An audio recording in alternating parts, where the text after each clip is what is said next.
Good afternoon, ladies and gentlemen. Let me extend a very special welcome to those who are listening and watching from all across the world, United States, Australia, Canada, and all the other countries, those of our Caribbean neighbors who are also participating in this, our second forum, right, Dr. Ingleton? Second from the Ministry of Education, Youth and Information. So my permanent secretary follows the minister, so it's really a very good trend to set within the Ministry of Education, Youth and Information. This afternoon, ladies and gentlemen, I'm indeed pleased to have been afforded the opportunity to introduce our permanent secretary to our listenership, and he will be speaking to us on the topic, Key Leadership Challenges for Present and Future Executives. Now, with such a topic of this nature, it is very important that we understand the background of the gentleman who will be inspiring us this afternoon.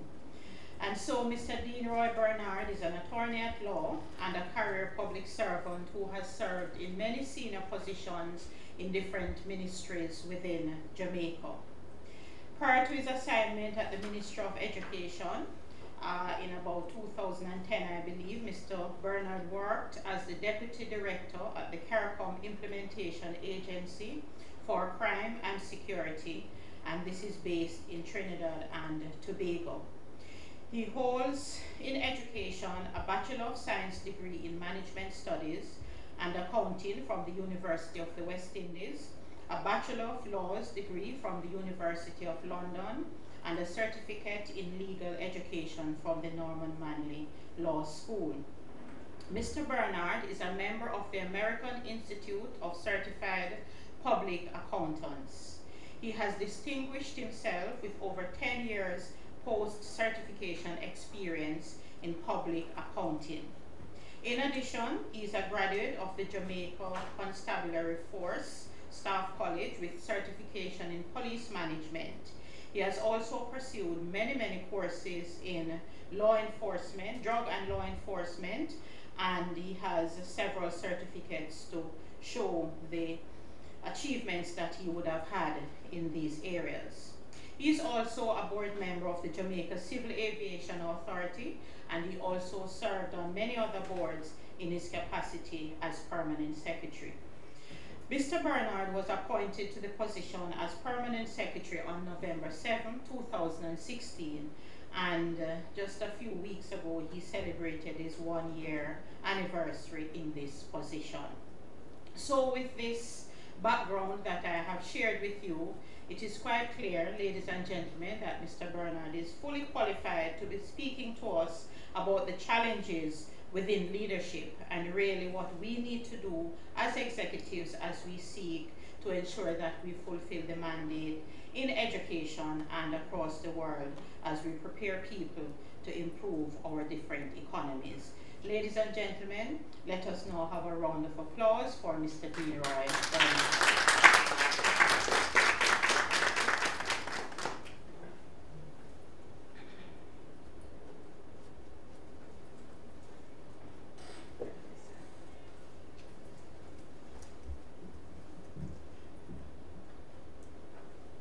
Thank you very much, Dr. Grace McLean, my able and hard-working Chief Education Officer. I just want to greet my senior leaders, my executives, the Ministry of Education, Youth and Information, and thank you for your presence here and your support, and what everybody is praying for the permanent secretary. That he delivers fully and fantastically.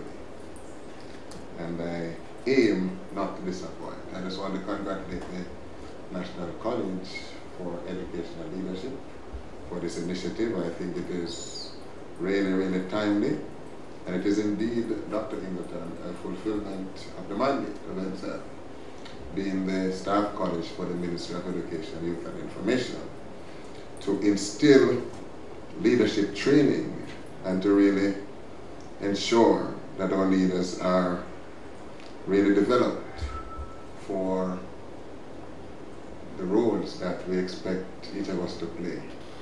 You know, as I look around doing my own environmental scan, as a leader ought to do, I look for the successors for leadership in the ministry. You look at the age of your leaders. You look at the different trends in our society that could cause displacements around us. And you look to see who are the persons who are ready and who are to be made ready to take on the mantle of leadership in our ministry. I know that next year is going to be a challenging year as we look at staff mutation, and certainly part of what we have to do is to do the planning to ensure that if and when those vacancies arise, we would have persons ready to assume the job. So NCEL, you're doing a great job. Thank NCEL too for the assistance with our bursars, who themselves now are feeling very good about their directorship position in terms of financial managers. And we continue to look to you for that leadership. Leadership, ladies and gentlemen, is not just a title or a designation. It's about impact, influence, and inspiration. Impact involves getting results. Influence is about spreading passion. Passion.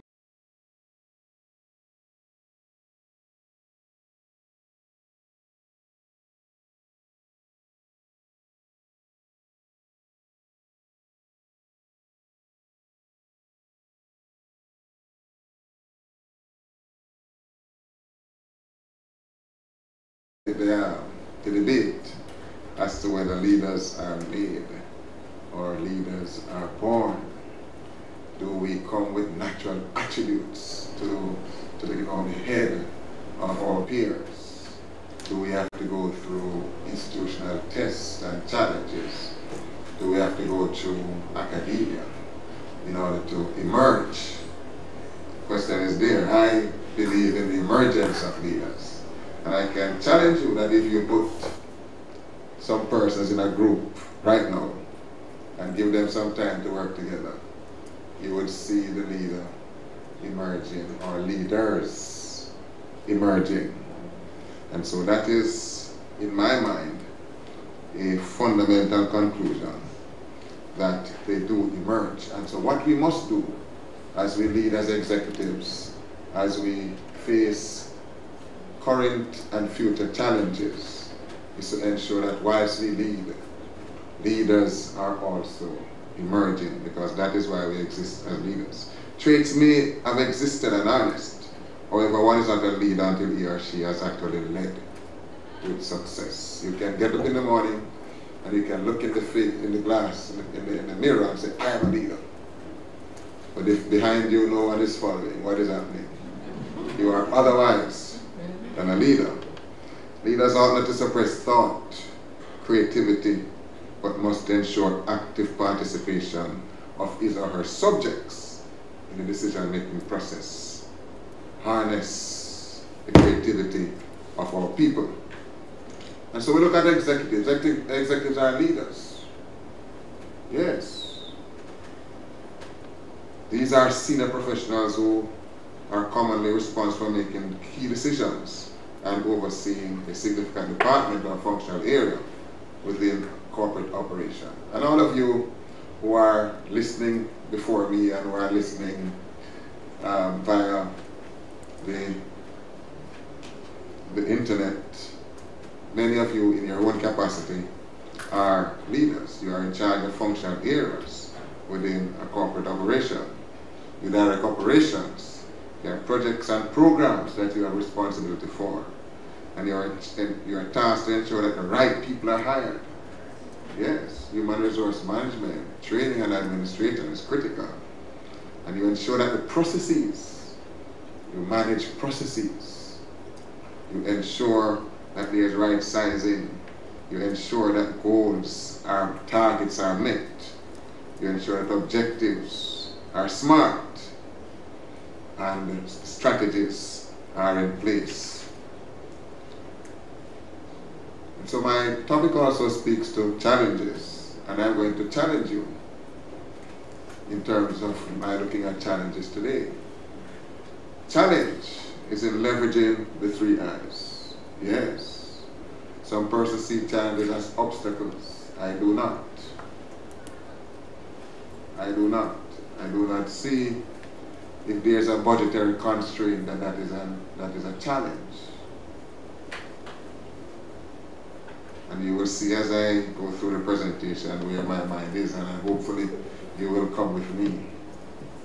So we spoke about the 3 I's, and we spoke to impact, influence, and inspiration. And we are saying the MOEY must confront the issues that suppress the 3 I's in order to drive innovation, creativity, institutional strengthening, positive synergies, and a culture of high performance in its delivery of the product called education. That is what we are about, that product called education. And in all that we do, we must always recall the output that we want to have, which is education, quality education for our people. According to the Cambridge Dictionary, the word challenge means something that needs great mental or physical effort in order to be done successfully, and therefore tests a person's ability. You notice they don't say the obstacle in that. In addition, the greatest first lady to ever grace the White House, you'll agree with me, the black lady in the White House, Michelle Obama, puts it like this: you should never view your challenge as a disadvantage. Instead, it's important for you to understand that your experience facing and overcoming adversity is actually one of your biggest advantages. Speak about positive synergies, ladies and gentlemen.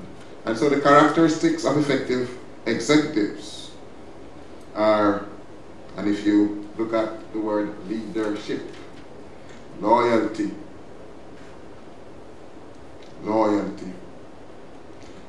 also, the people that you lead must believe that you are loyal to them, that you mean them well. The people that you lead must believe that you are empathetic, meaning that there are many times that you will slip in their shoes and feel their pain. The people you lead must be able to hold you as a leader accountable. So a leader who shifts on his or her subordinates is not a leader that is going to be respected. If I am leading you in the wrong direction, you know the story is told about the gentleman who was leading his followers into the forest, leading them, and they went night and day trying to find whatever they were looking for. And after about two days, he called them there and said, sorry, ladies and gentlemen, wrong forest. What about that was good? He was able to admit that he made an error.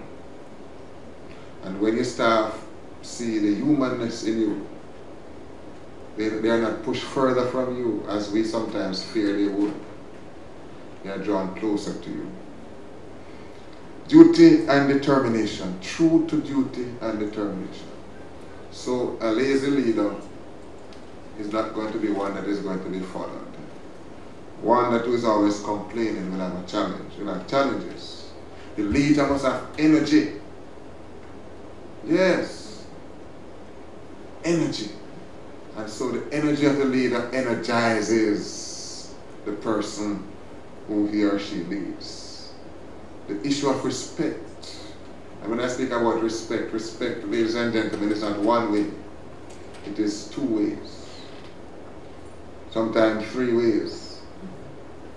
Very important that you respect those you lead as you expect them to respect you. And you respect yourself. That's the 3-way. Miss Murray. That's the 3-way. Respect, for them. They respect you, but you also respect yourself. Selflessness. I am challenged when a leader is just grabbing for him or herself. Grabbing the opportunities. If it's an overseas trip, I alone want to go. Nobody else can go.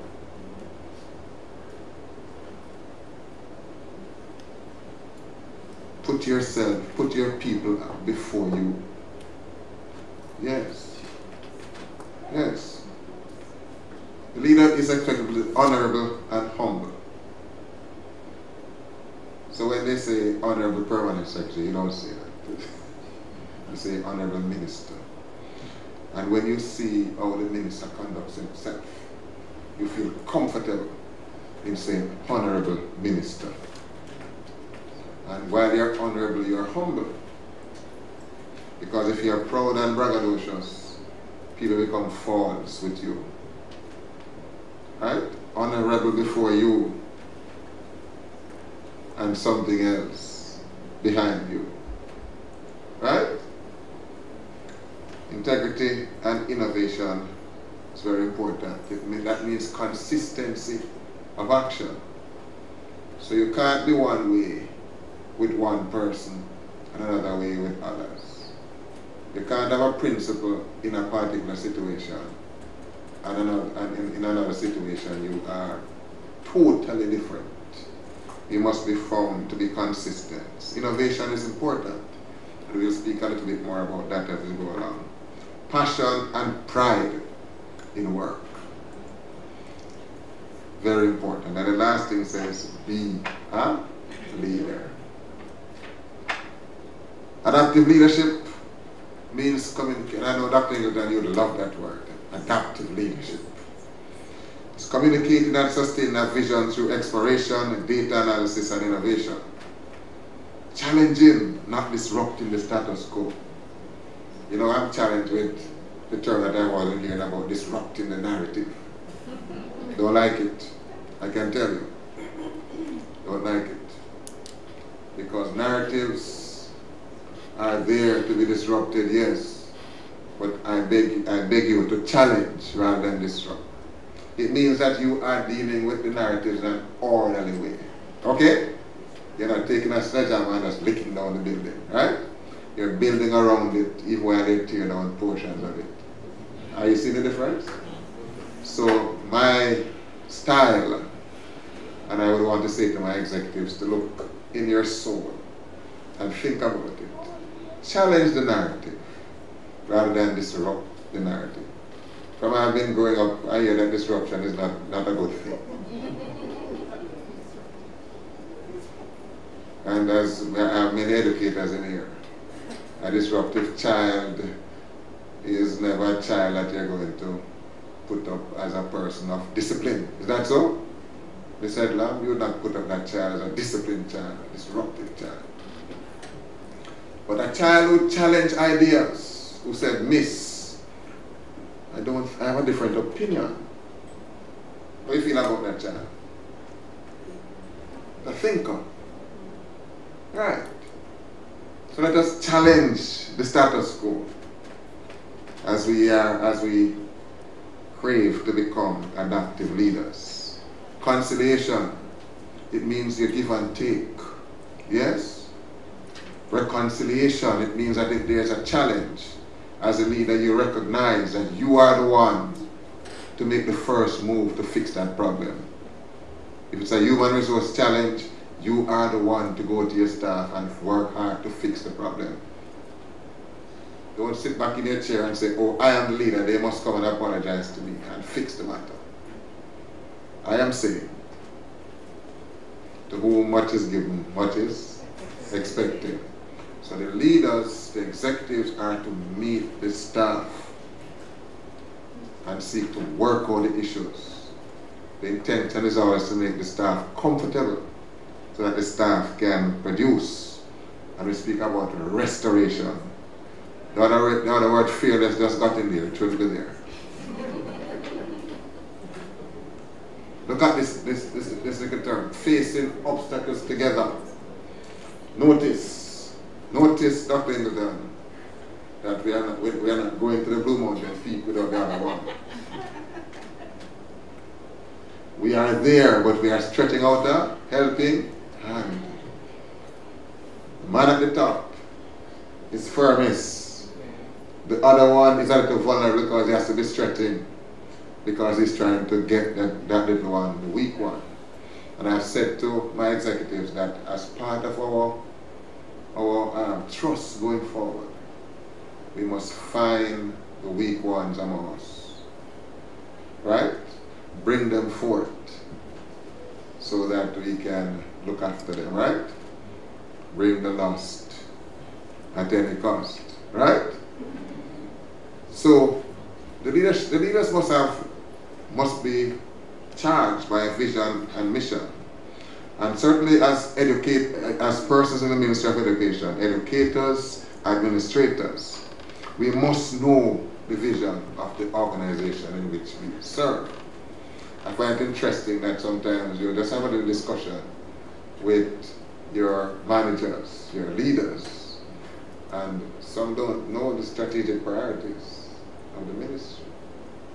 And you say, oh, just check the bottom of your email and you will see it. You need to know, right?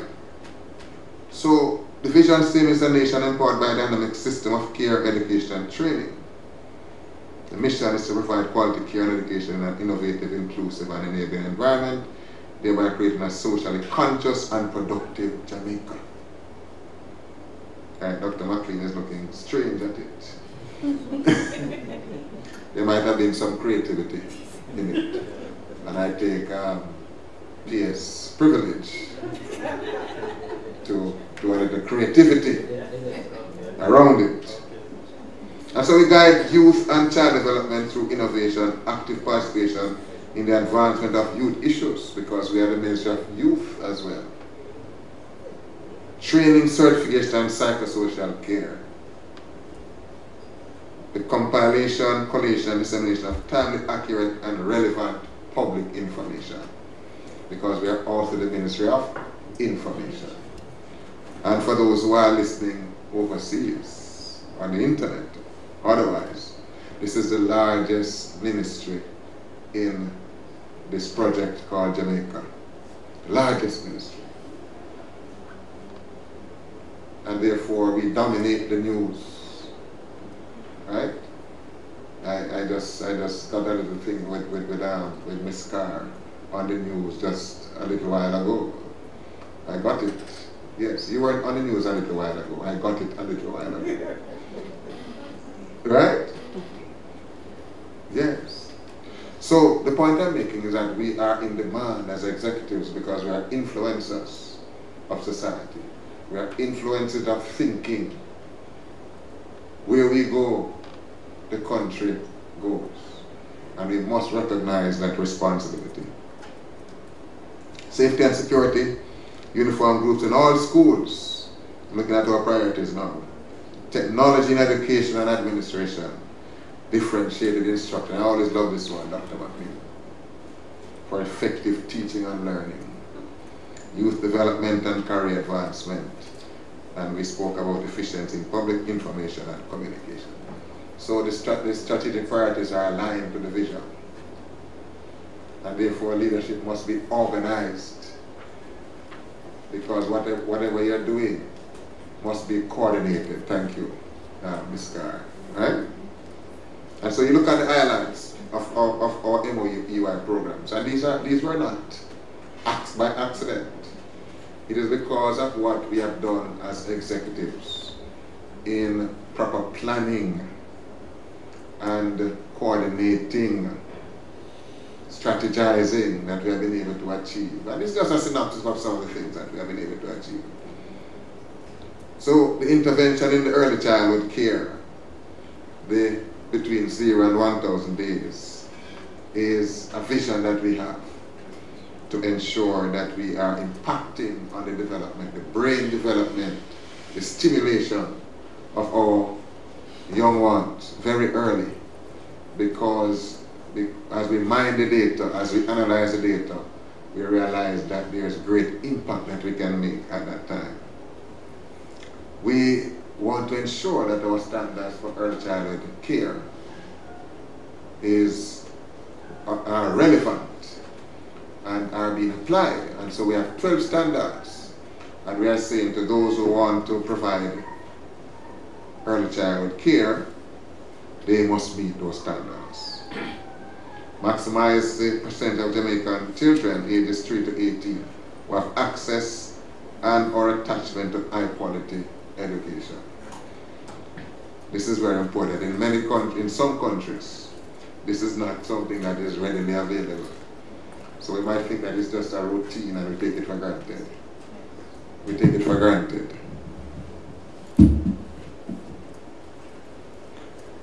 We might just think that it's routine and we take it for granted.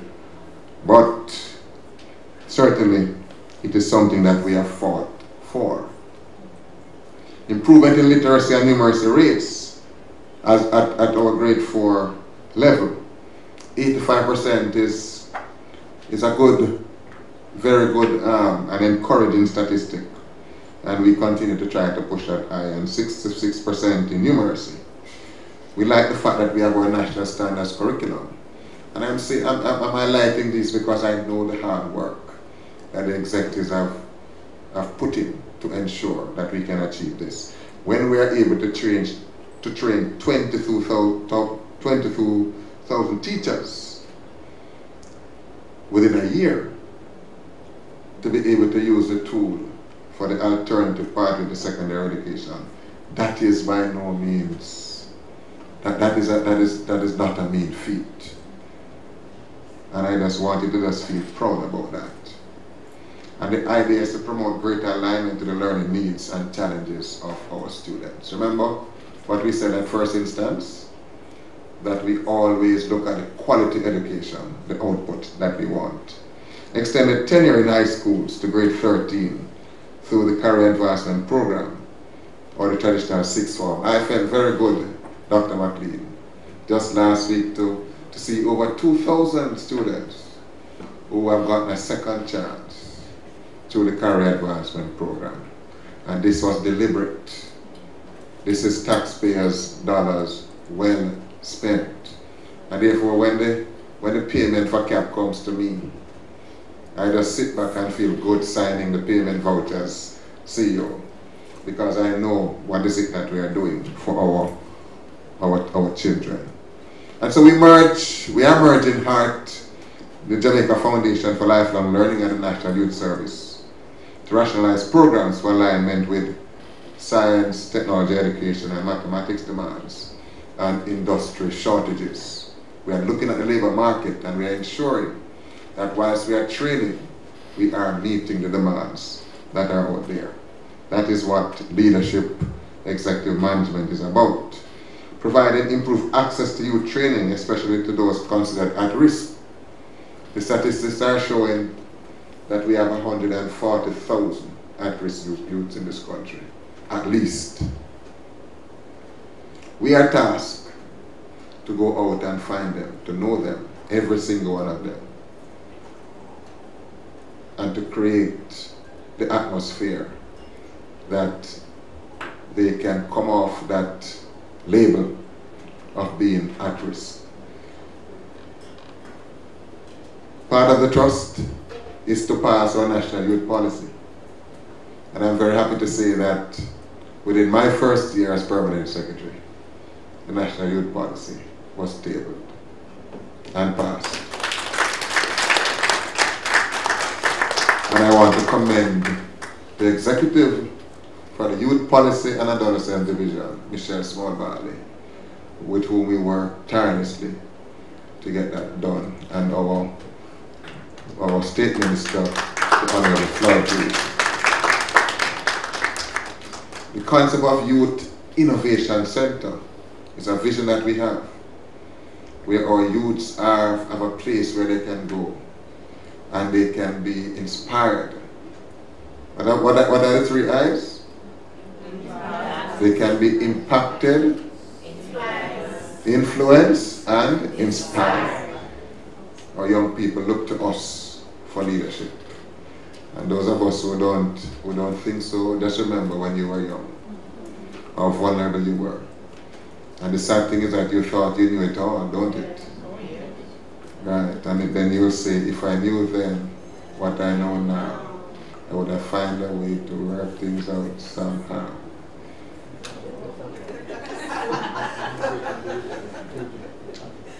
And we have the new Child Protection and Family Services Agency, which look at our children to provide greater focus on the protection of our most vulnerable and greater emphasis on the family. So you see the responsibility that we have as executives in our ministry? Awesome. Awesome. There ain't no ministry like this ministry. And that is why I want you to feel proud of your ministry and also to recognize the expectations, the critical role you play as executives in this country.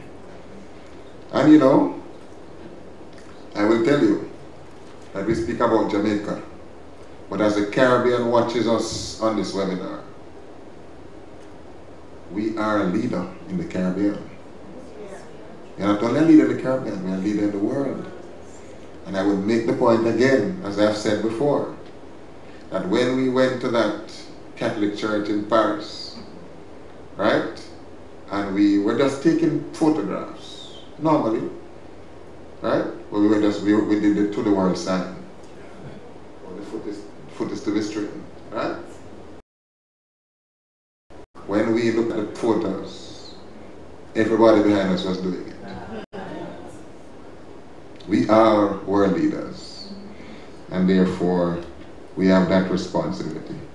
And so we look at the tertiary sector, because we are faced with the ever-repeated statistic that 67% of our workforce is untrained and uncertified.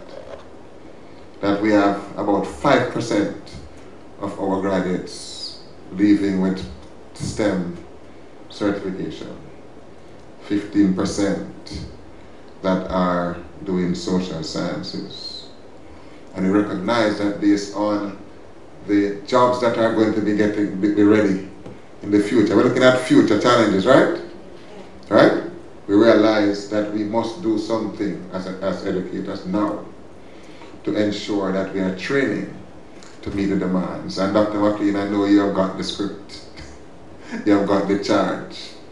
And so we continue to reinforce among ourselves, as NCEL wants us to do, to reinforce among our leaders until it is institutionalized where we want to get to. We want to move that 5% to at least 20%, so that it surpasses the 15%.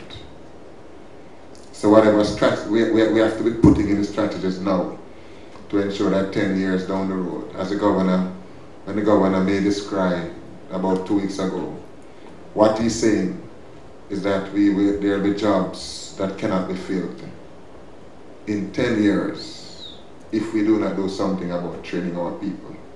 And so we must get ourselves on board in that regard. But in all our achievements, ladies and gentlemen, a part of leadership are constraints. You realize that I didn't call these challenges, I call them constraints, because they too can be suppressed and they too can be overcome as we meet our challenges. Are we together? Yes. Yes. So, legislative, we are functioning as under administrative law. Yes, and that's one of the first things I know about the public service. And therefore, we must review the things that constrain us, because there are times Dr. McLean will want to do something and she will say, PS, X, Y, Z, and I say, but Dr. Mark, this is what the law says. We can't run before the law, right? We can't disrupt the law. But we can challenge the law. We can challenge the law, right? And so right now, we are actively reviewing our Code of Regulations.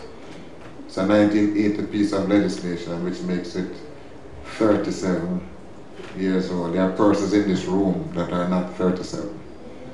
I know my staff, right? Dr. Timar, I'm not speaking about you.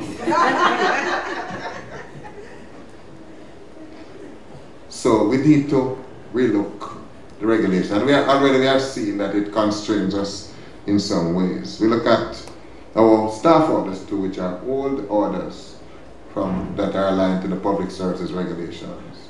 And we have current issues now that the law has not made provision for.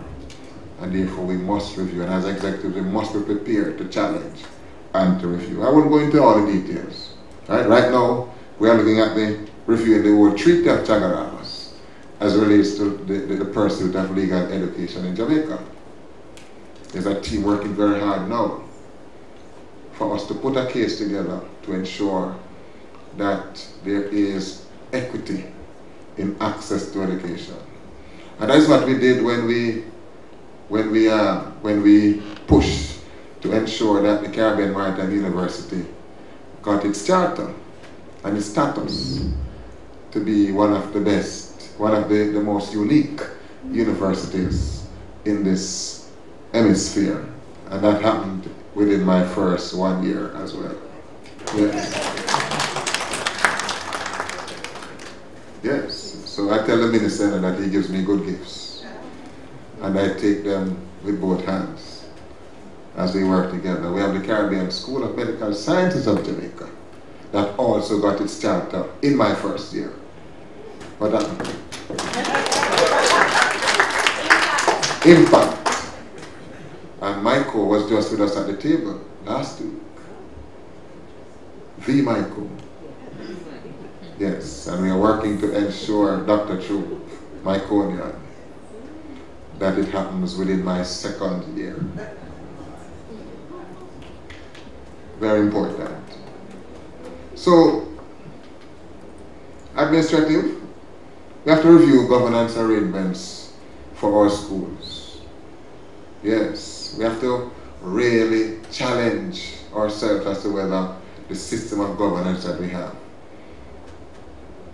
is the one. And I see Ms. Murray looking at me, and I know she should make a comment, being the head of the National Council on Education. Because we have to really look at the arrangements that we have for the governance of our schools, Madam Chief Inspector. Whether or not we have effective governance and whether we are stymied by the administrative issues that we have. Certainly, organizational development is critical as executive leaders. And we right now recognize that our ministry has to be modernized. Our ministry has to be right size. And so we have been working very hard, meeting every Monday to look at the ministry, to ensure that we have the right persons in the right places, ensure that we have the right jobs. Do we have enough persons? And working hard with the Ministry of the Public Service to get that modernized ministry. We have put our strategic plan before the ministry, and we have been getting piecemeal implementation of our plan. So Dr. McLean, you'll be celebrating because they came through for you for operations just about 3 weeks ago, because operations is critical. Many of us, matter of fact, all of us, other than school operations, educational services, we are support services. They are where the rubber hits the road. And the case is that they are more important than us, because without us they can't exist. Right? If you don't give them the boards, Ms. Moore, they're in trouble. If you don't give them the feedback from inspection report. Case say if you don't look after the parents, they are in trouble. All of us together provide that support. But we want our education officers, we want enough of them to be out in the schools. Right? We want our schools personnel issues to be dealt with. We want the money to be out in the schools and so forth. So we need to provide them that support, and then we come after. What did I say? The leader puts others before himself. The last to leave the Titanic.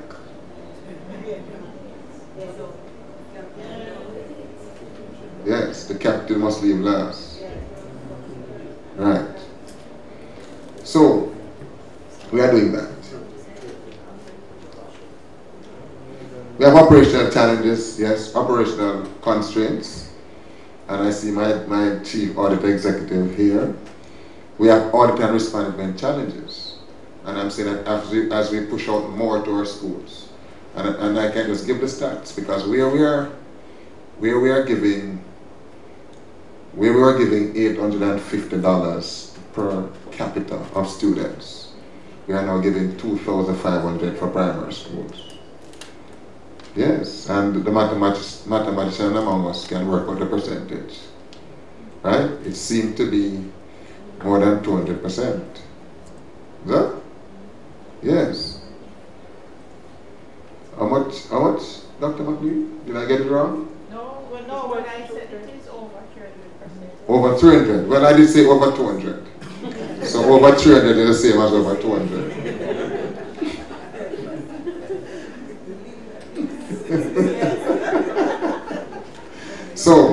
So that is excellent.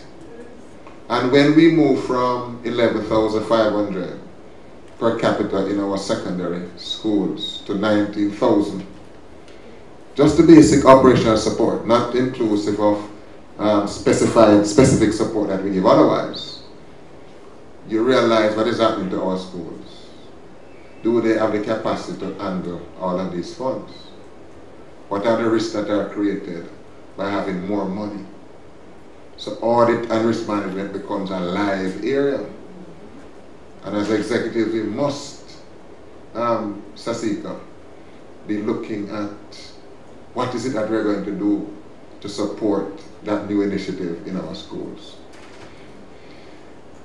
And so the thing that has been done, which is good, is that we now have our school budget task force that is seeking to align and to support the new initiative in our schools, to streamline, to ensure that every dollar goes to the development of our children.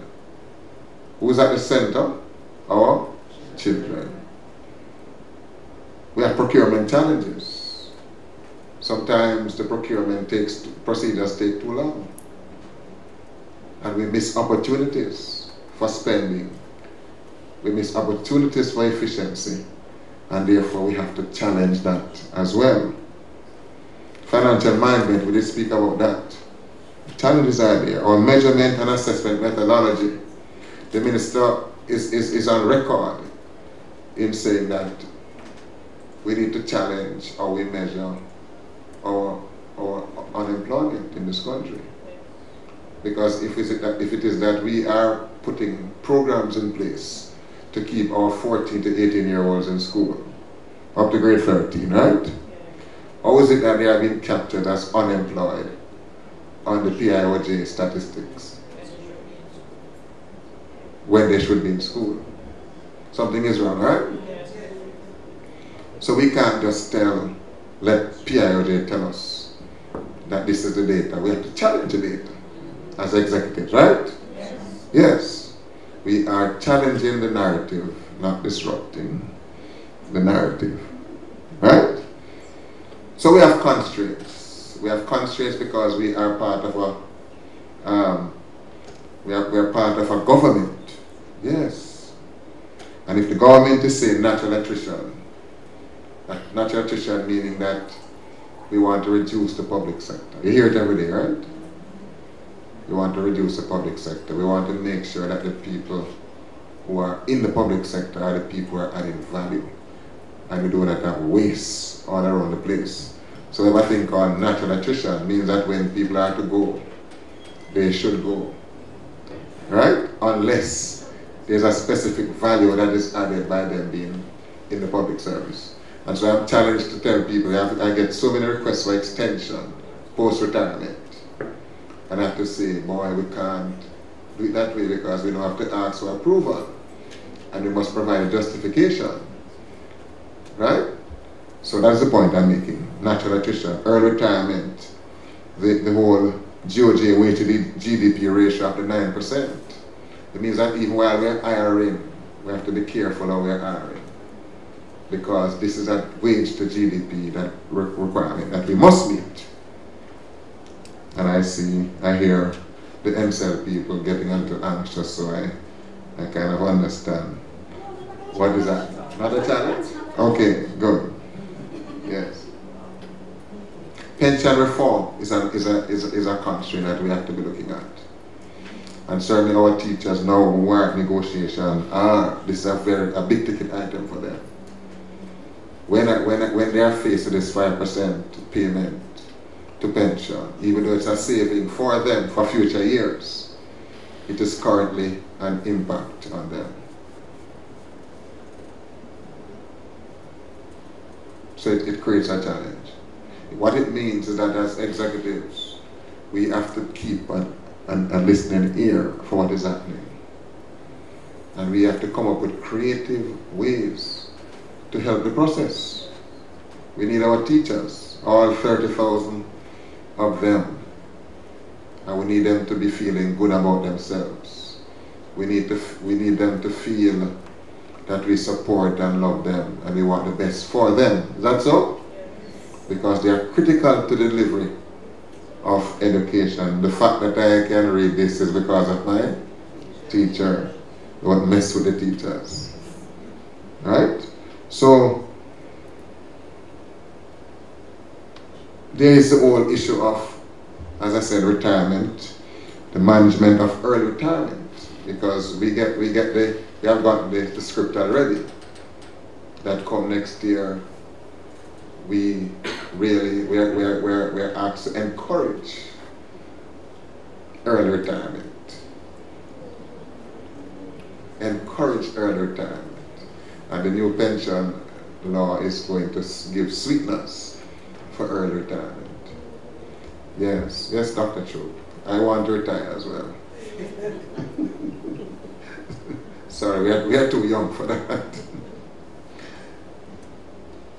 And so we meet the JTA, executive leaders. We meet the JTA. Many of you are in the room when we meet them face to face every month, because we recognize that the industrial climate in education is important for us to deliver the outputs that we want to have. Is that so? A disruptive industrial relations climate will affect our children. And therefore, when we go to the Ministry of Finance to give advice and give alternatives on the negotiation, we are not being reckless. We recognize that if there's any fallout in the education sector, we have to deal with it. Everybody in this room, not another. And so we must seek to prevent it. So I need to jump. I can jump past the delayed settlement of wage. Low salaries. Our ministry, as a matter of fact, is constrained by the salaries of the average salary of our people. Right, and as a leader, you see it. You see that after 2 weeks, the people don't have any money. You see it. Yes. Oh, well. You see, I'm oversimplifying. Right? You see the challenges that they have. But we also recognize that our country is also struggling along. Improvements here and there, and we are hopeful that we'll get the growth that we want so that we can pay the salaries that you deserve. But in the meantime, what we try to do as executives in here, we try to comfort our staff by providing budget and cost-neutral opportunities for them. Right? You can recognize them. You can reward them. You can say nice things to them. You can intervene in challenges that they have and give them that kind of support. Right? Because Maslow, what is Maslow saying? That physiological needs are weighed down. Yes. Yes. So let us move towards the esteem needs, right? And help them to self-actualize, even though they don't have a lot of money. Right? Yes. So that is what we have to do as executive leaders as we face the challenges. Right? We meet our unions. We have decided that we're going to meet all our unions. We have them across the table. Because we want to hear from them. We want to keep, they are the voice of our disenfranchised. So we open communication with them. Every single one of them. As executives, we meet them. Not just the JTA. We meet them. We find their issues and we deal with them in a planned way so that we don't have to deal with them in a crisis. Okay? Yes. Because the land must be prepared properly and watered if we want the fruits. That's so? Yes. Right. Concerned about the high staff turnover. I'm concerned about the many resignations that I have to be accepting. And the challenge is that I can't refuse them. I have to accept them. Right? So we want to, as executives, do what we can do to ensure that our people are settled and tenured. Because each time there's a resignation, there's a disruption. Yes, I seem to like that word. There's a disruption in the system. It means that HR has to work overtime to go and fill that vacancy. It means that whilst they're doing that, that vacancy creates challenges in the department. Yes, Chief Auditor, I hear you. Yes, I hear you crying. Right? Don't have the staff to do the work. And what does that mean? Those that are there are burned out. And they get sick. And that's another issue. So all those hygiene factors, we try to suppress them. So says Erzberg. We find them and we suppress them very early. Alright? So we spoke about the long working hours. Safety and security of staff on the job. Those are issues that are present and alive before us. Over 2,000 staff members. As executive leaders, we all have supervision, not just a PS. Because every staff junior to you is yours. And just as how the parent, the village raise a child, together we uplift our people. Budgetary constraints, we spoke about that already. We just don't have enough money to do all that we want to do. But what must we do? We must, as I stick to mine, we must ensure that we are meeting those constraints with creative ideas. We have constraints in making payments on time and we suffer from that. Right? So we have to find ways in which we can deal with that. Tedious procurement process, we spoke about that, in its inefficiency and timeless in executing projects and programs. We have delays in the full rollout of our ICT strategies. One of our priorities is what? Everybody remember the project that deal with technology? Say?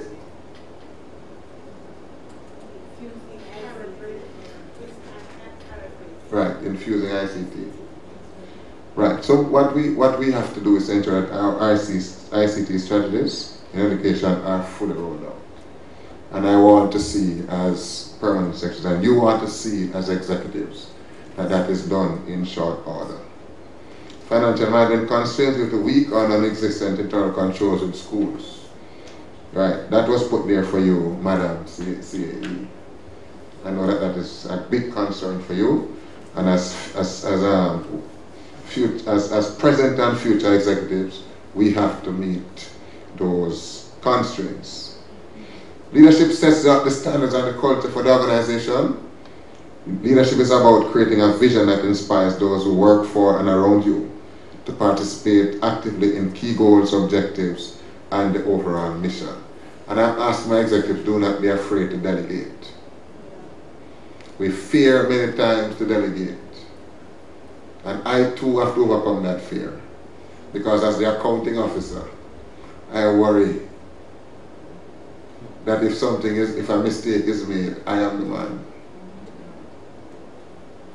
Right? I can't say like Shaggy, it wasn't me. I have to accept the responsibility. Right? But we must have confidence to delegate the work to the team and to empower them to become leaders and managers. They said a good leader creates great followers, but a great leader makes for a great leader makes for great leaders. Are you with me?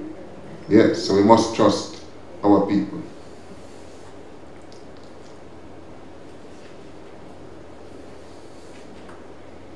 I think I can skip over those. I think we have touched those already. Good. Let me look at performance management. Yes. What I want from my executives and what I want to do as a leader as well is to ensure that we are managing the performance of our staff. And what it doesn't mean, that is a performance appraisal system solamente. Dr. Ingleton, I know you would accord with solamente. It is more than that. It means that there is that agreed expectation between the manager, the supervisor, and the staff. That the supervisor, day in, day out, is ensuring that the staff, to the best of his or her ability, has the tools to perform the job. Ensuring that the atmosphere is stable and healthy for the staff to provide the output, to create the output. Ensure that where there are challenges, the challenges are dealt with early and the intervention strategies are there, agreed from day one as to how we're going to deal with these matters. Ensure that the purpose is always to improve the staff and not to destroy the staff. I am telling you, no one can function if he feels that there are arrows aimed at his back. I'm telling you, it's difficult. If every day you go to work you feel like the supervisor wants to kill you. Yes, I heard my predecessor, Mrs. Fossalin, made a comment that she met a staff downstairs who didn't want to come upstairs because of fear of a supervisor. I am saying to us, make the atmosphere right for quality output. Lead executives, says my conclusion. Leadership is values-based and adaptive. Challenges are critical targets to ensure innovation and the strengthening of output towards greater effectiveness. Challenges are critical targets to ensure innovation and strengthening of output towards greater effectiveness. Constraints are hindering factors in the objective of meeting the challenges. The strategic response requires analysis of data, collaboration. We work together to solve problems. We don't solve problems in silos. Yes, it's interesting that when you study, sometimes you feel that you have everything right, but then you go and discuss it with somebody else who is studying and you realize that you haven't started yet. Yes. It doesn't matter how good you are. There is a man that is better somewhere. I tell that to my friends and they don't want to accept it. You know, the macho people that we are. But it is a fact. It doesn't matter how great you are, there is a man greater than you somewhere. And so we humble ourselves and we seek to collaborate so we can feed off each other. You are stronger together. So says the heart mantra. Dr. McLean, stronger together. Right, so we speak about partnership. You know, and some of my executives, when I would say to them, you have this challenge, have you sought to partner with XYZ? You know, there's benefits in economies of scale, you know that? When you approach a supplier together as two departments instead of one, you can get a deal, you know that? Yes. Right. If it is that you're doing a retreat, Miss Murray, and you partner with NCEL, you get a better rate. Yes, of course. Yes. Partnership. And bring the ministry into what you're doing so that we can support you and give you that love that we have so much of, Dr. McLean, so much love that we have to give. Risk mitigation. Whenever you're going to make a decision, I ask you kindly, look at the risk and always ensure that you have mitigation strategies to suppress the risk. Remember that the PS is the accounting officer, but you are all accountable. Yes.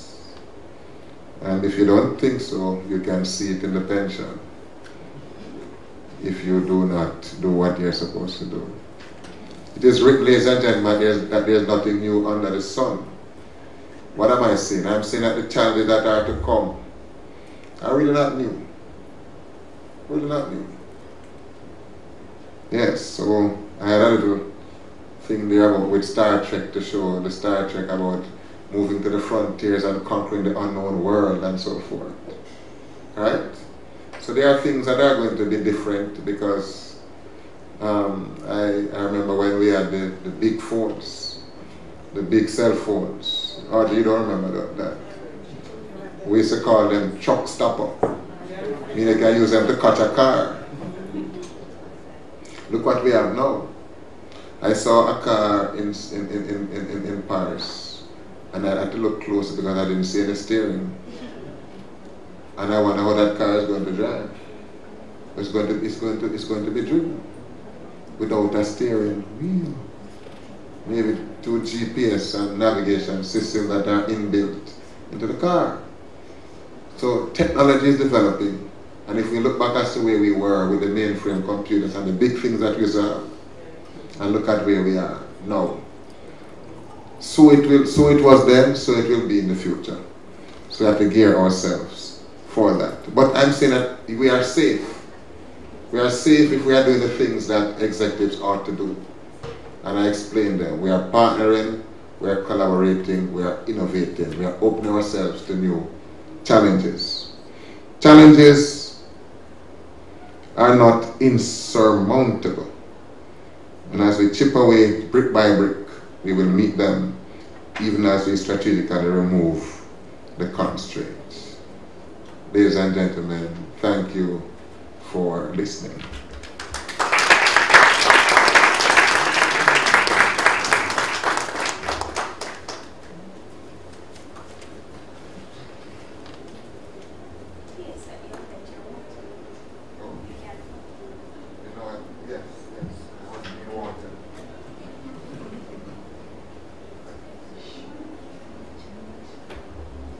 Thank you so much, P.S. Bernard, for that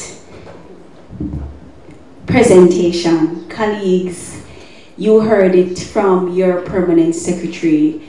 Everybody in this room, you would have read a lot of books on leadership, you would have watched a lot of videos, and you would have observed a lot of people.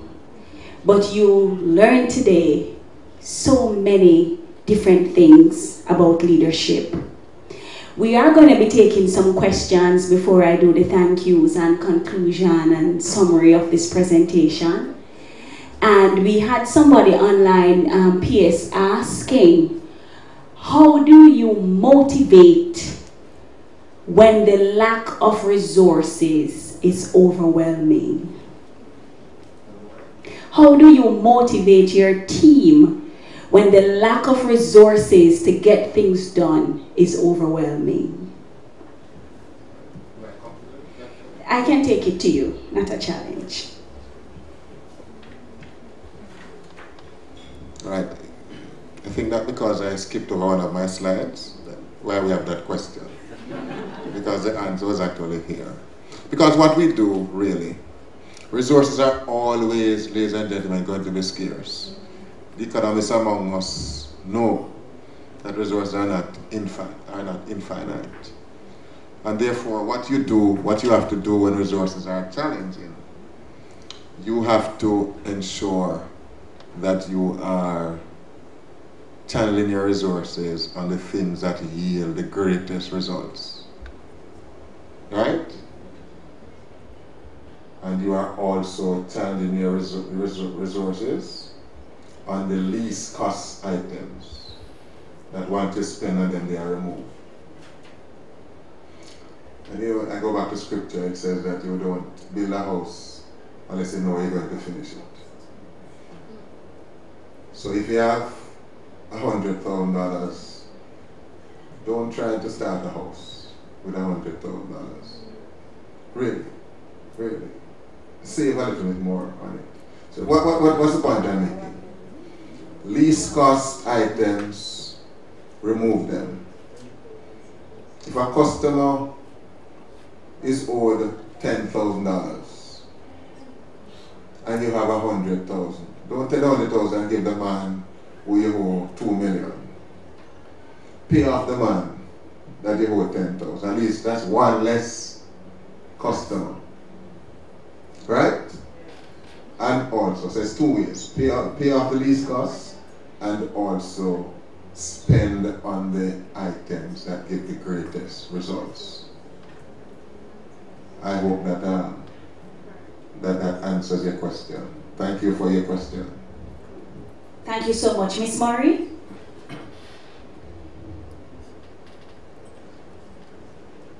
You only have one mic. Good afternoon, everyone. P.S. I want to thank you for that inspiring presentation. In your presentation, you mentioned some attributes of a leader. And one of them you mentioned is that the leader is able to create an environment where team members can challenge the status quo.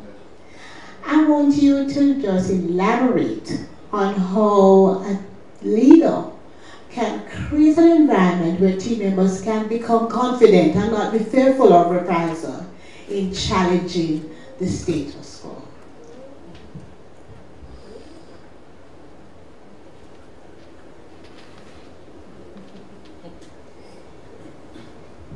Thank you very much, Ms. Murray, for your question. As I, over time, had to be dealing with leadership issues, I've learned the difference between a critique and a criticism. You know, they are two different things. One is positive and one is negative. And so I challenge my minister at times. I challenge my minister.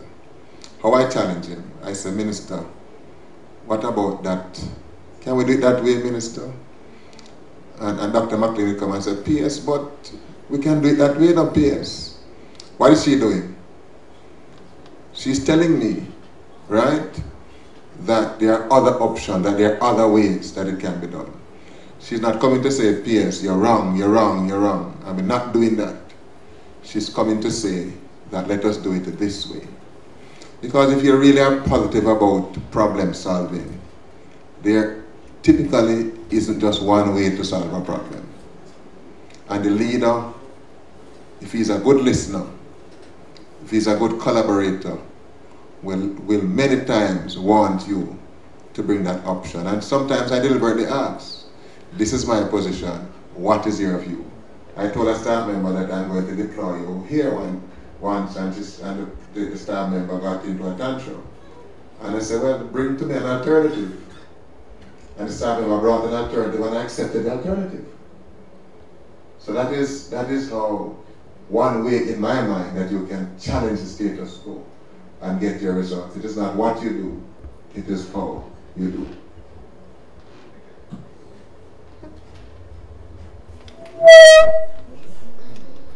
Thank you. Excellent presentation, Mr. Permanent Secretary. My question is based on a quote from St. Thomas More, and he says in it, when statesmen forsake their own private consciences for the sake of their own public duties, they lead their country but by a short route to chaos. I want to adapt that to a short route to chaos. I want to adapt that to leaders of public or private institutions, and to suggest that when they forsake their private consciences for the sake of their public duties, they lead those institutions by a short route to chaos. How, in your view, sir, might leaders of public institutions reconcile the differences between their own private conscience and the demands, the dictates of their public duties?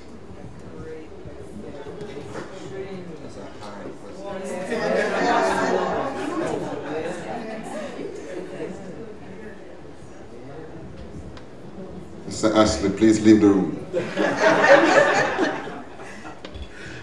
Excellent question. And, you know, being true to duty is part of what we regard as integrity. Your personal integrity. Do you make decisions based on populism, based on pressure? Or do you make it on the issue of what is right, what is proper? And that is not a challenge typically that I have, because you display very early what you stand for. Yes. If you display early what you stand for, typically those who would try to get you to do that which is against conscience, they refrain and they stay away. I'm telling you. So there's a requirement as a leader to be consistent. Yes, to be consistent. So you're not cutting the corner around there, and then somebody goes and says, but he said that he means this, but he did that for me. You are being straight in every way. Because the truth is, and I remember an organization that I went to where, I mean, between management and staff, there was no respect. You know, I would want to tell you what I saw a staff member did before a manager. And I said it right there today, that this company is not going to survive. And within a year, the company folded. Well, of course, I left. I made a comment and then I left. Not staying there. And then within a year, the company folded. Right. Well, the company doesn't have a legal personality. No, because it is folded, so I can call the name. No, let me not call the name. But the point I'm making is that it is a factual statement, Sir Ashley, that when leaders rule without morals and ethics, the organization is destroyed. And it can go biblically as well, because Rome wasn't destroyed based on a takeover or in a war. It was destroyed because the moral conscience of the Caesars and the leaders went a-begging. Yes. If you go and read it, you will see it. And that is what divided Rome, the strongest ironclad nation at the time.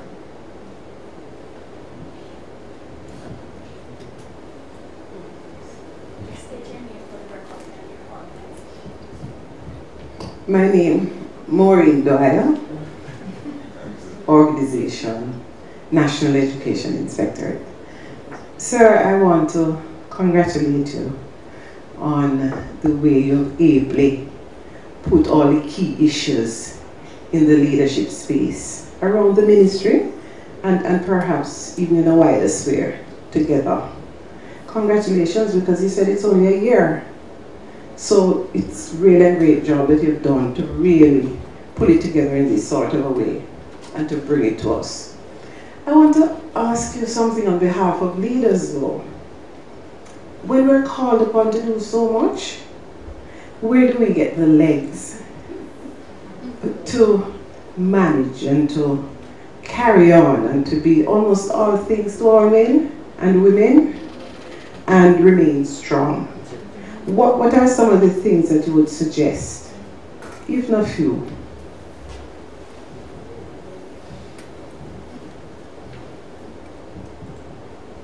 Shall I quote the greatest teacher of all? When he said, "Father, if it were possible, remove this cup from me. But nevertheless, not my will, but thy will be done." That is where you get the strength because when you realize that there's somebody depending on you, that is why parents will go hungry to ensure their children are fed. That is why they will do it, because they know that child is a dependent, can't help him or herself. And so that is where we can, as executives, can. And that is why I'm saying, see the vulnerable child in need of care and protection, in need of an education, and realize how your work impacts that child. When you are chief inspector, you are able to inspect and audit an institution and provide a recommendation to inform the school improvement plan. And that school is turned around and the children start to bear fruits and do well. It is because of your work why that has happened. And without your work, it would not have happened. So when we reflect on those things, right? I will not go home, Mrs. Dwyer, and see her traveling on the desk and not sign it, because I know you need the money. Yes. And so that is where the selflessness comes in. The good leader, the good executive is selfless. He exists to serve, and serve.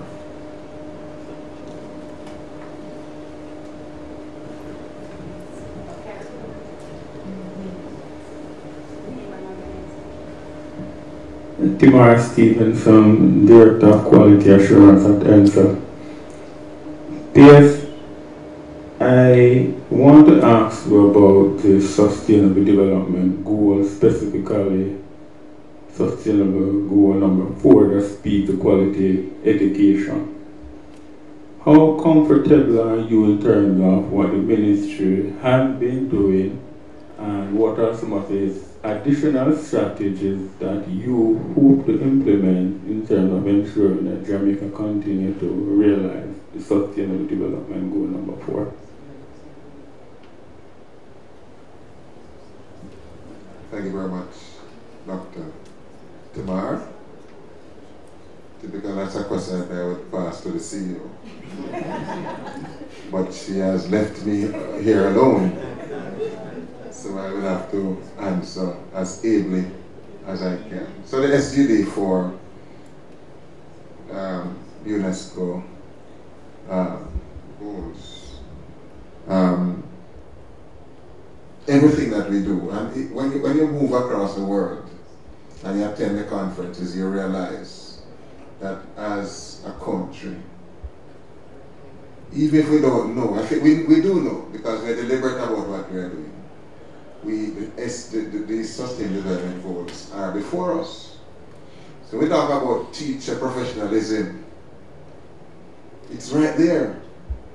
So when Dr. Gordon speaks about the appraisal instrument that are going to be done together between the teacher and the supervisor, and we have the outputs and we have the measurable targets to professionalize the organization, it is aligned to the goals. When you talk about differentiated instructions, they're not just priorities, they're aligned to those Sustainable Development Goals. Right? At UNESCO, when we sat there and looked at the Educational Policy Forum, we realized that we are even sometimes ahead of many.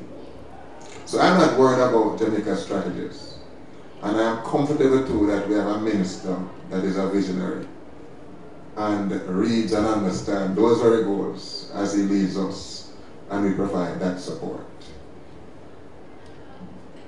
We welcome any other suggestion, but for the time being, we believe that if we provide the atmosphere for teachers to develop and be professional, if we allow for differentiated instructions through our alternative pathway for secondary education, if we continue to measure our performance is. So for example, PEP is not a coincidence. PEP is relating to those achieving those sustainable goals. You see the alignment. So I'm confident that what we are doing is correct.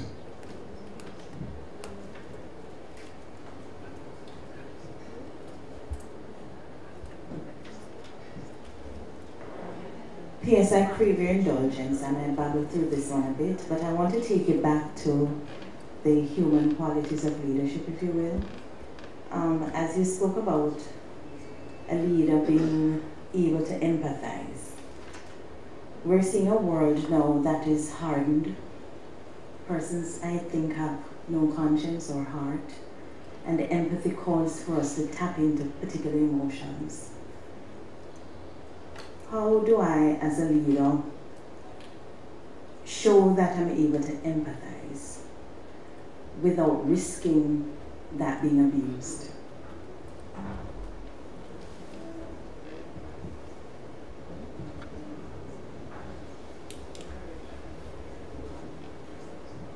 Right, so as I indicated before, thank you, Ms. Carr, for your question. As I indicated before, there's an element called fear, and it destroys the other element called trust. Fear destroys trust.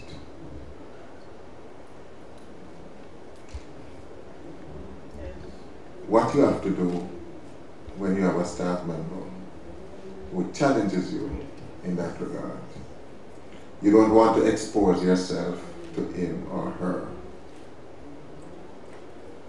But at the same time, you want him or her to trust you. You want to show empathy towards him or her.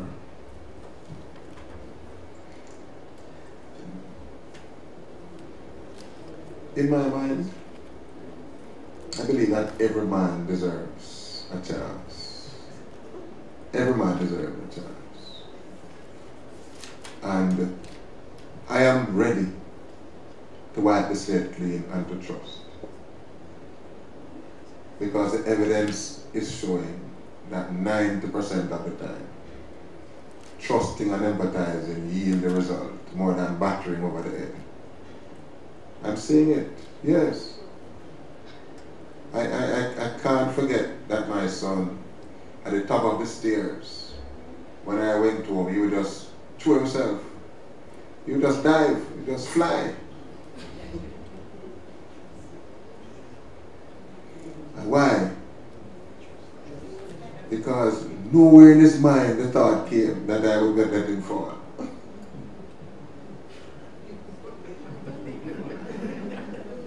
When your staff believe that they can lay bare before you, and you will be a confidant, you will be a support, and you will do all you can to help, to aid, and you will feel the pain.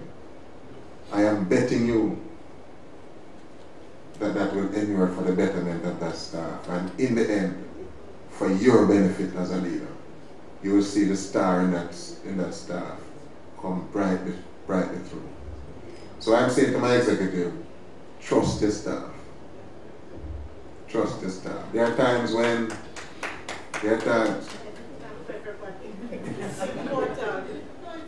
yes. I'm sorry to go back to scripture again, but the little boy went to the far country. Take away his share, went to the far country. And when he came back, his father trusted him to do what? To take him back home, right? I don't hear that the boy did anything bad after that.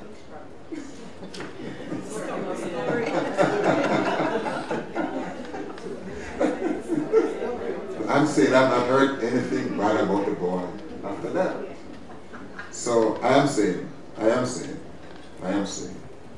if it is, Ms. Carr, that you feel that this is something that is based on the history and that you have seen, that you are unable to do, seek intervention, seek support.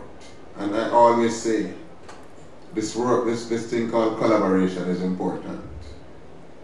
You can find a fellow executive who can help you. You know, sometimes I call people and ask what you think about a situation like this before I make a decision. You know that? I do that. Run it by them. And then sometimes you hear a view that you never thought about. And that is a view that may save the day. So collaborate, but trust. That's one last point.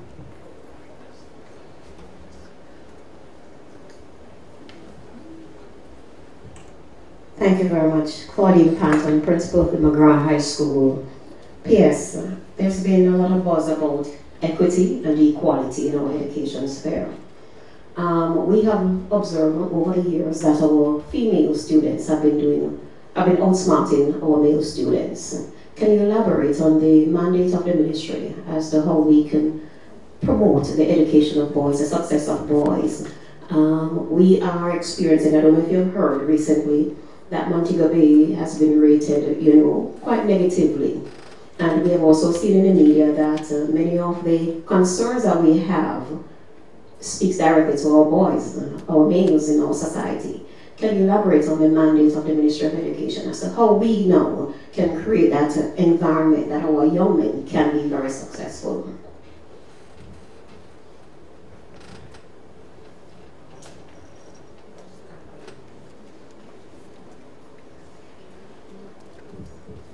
Thank you very much, Madam Principal. It's good that I have a principal in the audience. Are there any more principals here? And aspiring. Thank you. Thank you for coming and thank you for your question. Very important question. Let me tell you something. Dr. McLean, you would have been there when Professor Herbert Gale met with us. And he gave us an insight of the origin of the challenges of our boys. Very interesting. In Jamaica, our families are mostly female-headed. Female-headed also. Single female. What Professor Gale is saying is that the females take out the frustration of being abandoned by the fathers on the boys. Yes. And the boys start to be abused from very early. These are the boys that we have to have in our institutions. When they come to institutions, they come to the institutions seeing a female-dominated institution. Females relate easier to their own, to the girls, yes? And so the instructions, it is being said, are skewed towards the female. The other factor is that there's a developmental difference between boys and girls. The girls develop faster than the boys. So if everybody's taking the exam at 12, the girl typically is going to do better than the boy because she's more matured. Right? By the time they end the school system, the girl will always have the advantage because the boys start to develop after the school age. And I can tell you that even when I look at my own development, I realized that early in my education, it was when I started to reach a certain part of my teenage that I started to realize that this thing is important, that I can do this. You know, the girls are typically more, they're quiet, they're more reserved, they're more thinkers at that age. The boys are running up and down, all over. What does it say for education system? And that is why the extended 2 years in school is critical. It's going to help our boys. That is why we have differentiated instruction, meeting the learner where he or she is. And so, Dr. Troop, you can back me up that at Mona High now, we have the pull-out for the boys, where they're by themselves. Gender approach. A kind of a pilot, and we have that in more than one school. We have St. Catherine High. Right? So we are telling principals that you can be innovative in that regard.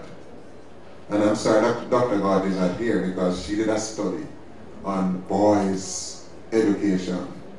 And she brought the video to us and showed us, you know, the difference in the learning styles of the boys versus the girls. So we are studying that. We are studying Professor Gale's comment. We are looking at the pilots that we have now with the hope of really looking at differentiated instruction in that regard. But we are saying to you as principal that in your own innovative, creative support that you can give to your institution, the Ministry of Education will welcome the discussion as you seek to make those changes to help your boys. And if we can do that for Jamaica, I am telling you that it will be something to behold. As I said before, where you have the highest impact, when you have scarce resources, don't be fearful to channel the funds there. If it's boys giving us the trouble, let us focus on the boys. Right? Not to leave out the girls, not saying that. No. The PS is not saying that we don't focus on girls. Right? But you spoke about equity, which is different from equality. Exactly, two different things. Yes. Because if a man is here, right? If a man is here, another man is here, you need to do more for this man than that man to get him up to here. That is equity. Alright? Thank you very much. Awesome, Permanent Secretary. Colleagues, please just give him a big round of applause. Inspiring indeed. P.S. You have really challenged us today. And I am sure that you would agree with me that we could listen to P.S. for another hour. It is true. It was very inspiring. I'm very, very, very proud of you, P.S. And you did not disappoint. You never disappoint. Yes. Colin Powell once said that you can issue all the memos and give all the motivational speeches you want. But if the rest of the people in the organization don't see you putting forth your very best effort every single day, they won't either. And you have shown us that, PS. You have taught us today that leadership is demonstrable. We don't have to be arguing whether we're a leader or not. People can see it. Leadership impacts. It influences. It inspires. We were charged to harness the creativity of our people. We were charged to confront the issues that suppress the 3 I's. We were told that leadership is loyalty, empathy, accountability, duty and determination, energy and encouragement, respect, selflessness, honor and humility, integrity and innovation, passion and pride in our work. Colleagues, this was empowering. Leadership is by far, PS, the most intriguing expression of human behavior. We can just sit and watch people in action leading and write many books on it. It is the most written on subject in the entire world. Leadership. And every single day we learn something new about it. PS, we thank you. We are inspired. We are honored to have you as our PS and to address us in such a way. We're going to be blasting this webinar throughout the entire system. All those who didn't get to see it, you can go on YouTube and find it.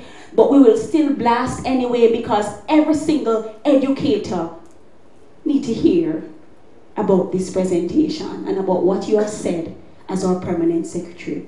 Really want to thank everybody who made today possible. Thank you so much, Dr. McLean, for your unwavering support, for your colleagues. I'm telling you about leadership. It impacts, it inspires, it influences. And when Dr. McLean is asked to do something, she doesn't question, she doesn't quarrel, she doesn't complain, she doesn't tell her she has a schedule. She says, yes, I will do it for you.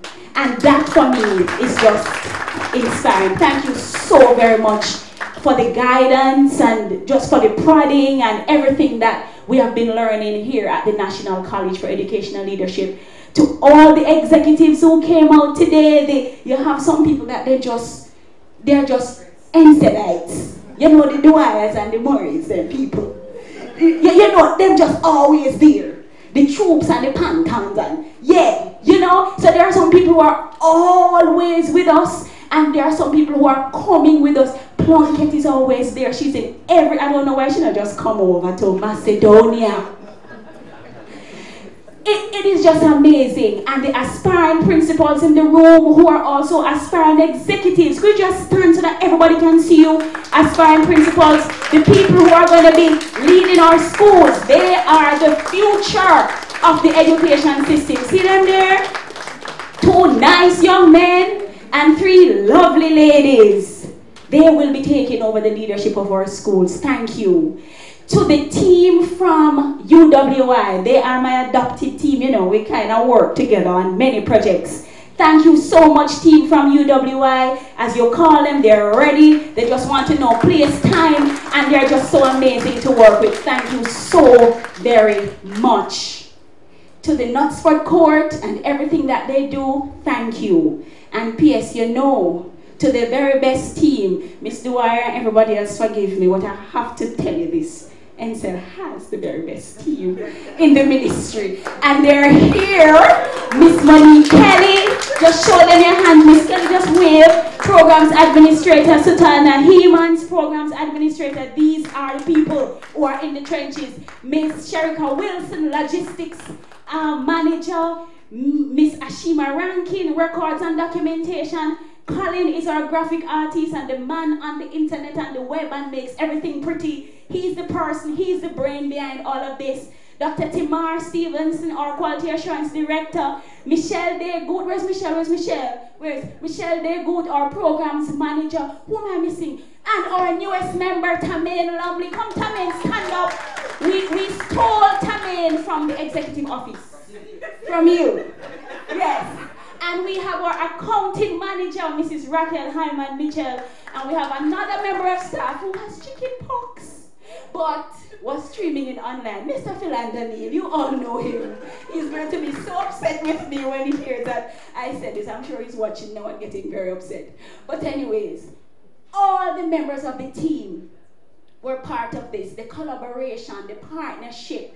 Thank you so very much for all you do on top of what you do every single day. So our PS has concluded our leadership development webinar series for the quarter, and we're going to start over next quarter, and we're going to start in February, and I think we'll be featuring Dr. Tamika Benjamin, if I'm not mistaken. So she will be our next presenter for next quarter. So you will get your invitations and everything. And on Thursday, you can just be ready at your computers because you are going to see the blog written by our very own Chief Education Officer, Dr. Grace McLean, called Mass Customization in Education. It will be sent to the public on Thursday, so you can just sit at your computer and get ready for that, colleagues. It is amazing the kind of leadership and impact, influence and inspiration that we get from the team at the MOE. It is unprecedented. Thank you so very much. We have food. You know we don't do things without food. We don't lead without food. Now do we, PS? And so the nutritional support is critical. Yes. And so I'm going to just invite you to eat all you can out at the front there and talk and laugh and enjoy the rest of your afternoon. Indeed, we are grateful. Thank you. Thank you.